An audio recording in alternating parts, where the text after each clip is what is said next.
안녕하십니까. 이번에는 저희가 중국에 관련된 얘기를 좀 가지고 왔습니다.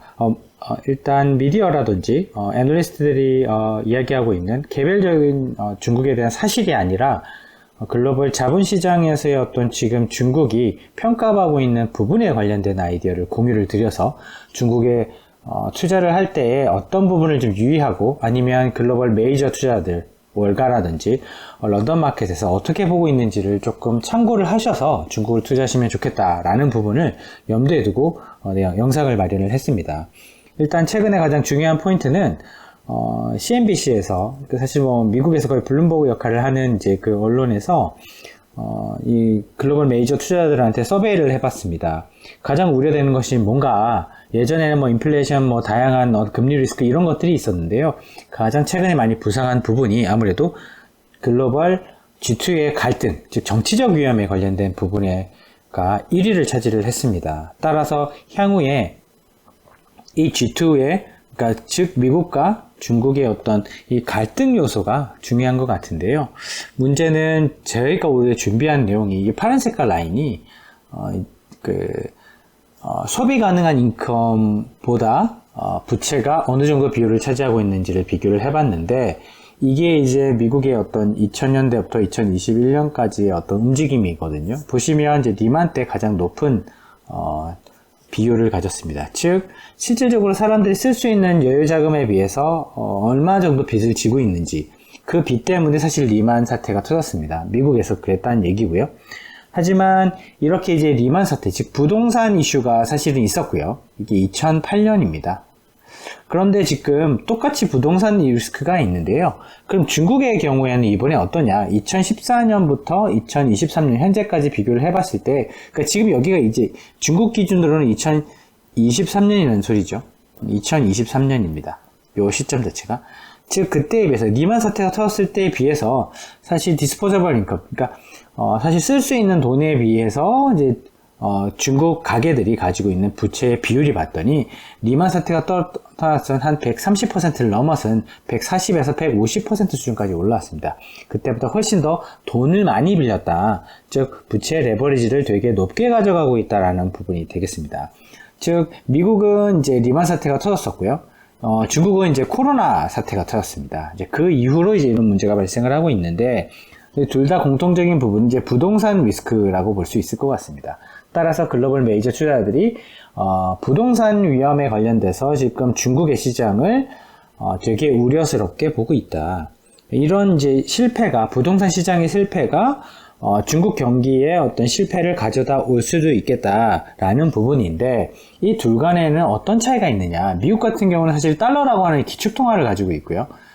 위안화라고 하고 있는 비기축통화지만 그래도 어느 정도 글로벌 시장에서 조금 통용될 만한 특히 그러다 보니까 조금 더 기축통화의 지위를 높이기 위해서 아프리카라든지 남미로 가서 위안화 거래를 하게 해달라. 또 중동의 어떤 석유를 사면서 또 위안화 결제를 하게 해달라라고 이제 중국이 열심히 사실 마케팅을 하고 있습니다. 하지만 미국 자체처럼 이제 기축통화 지위를 가지고 있지 못하기 때문에 중국은 지금 커다란 어떤 부담을 가지고 있는 것이 사실입니다. 왜냐하면 사실 중앙은행이 해결할 수 있었습니다. 리만 사태 같은 경우는. 그래서 달러를 계속 찍어내면 되니까.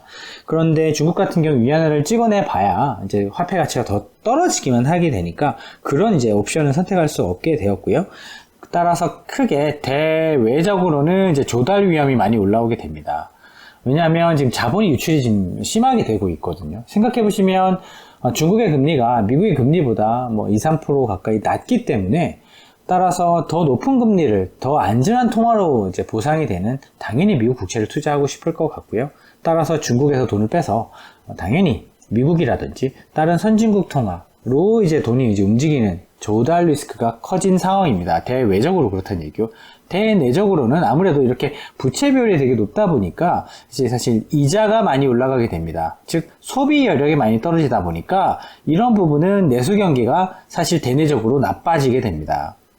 따라서 최근까지도 중국 정부가 그러면 우리가 대외적인 부분을 우리가 컨트롤 못한다 하더라도 대내적으로 좀 이렇게 부양 정책을 써가지고 경기를 살리겠다라고 공언했음에도 불구하고 내수 경기가 살아나고 있지 않습니다. 오히려 지금 디플레이션을 좀 우려해야 되는 그런 상황이 된 것 같습니다.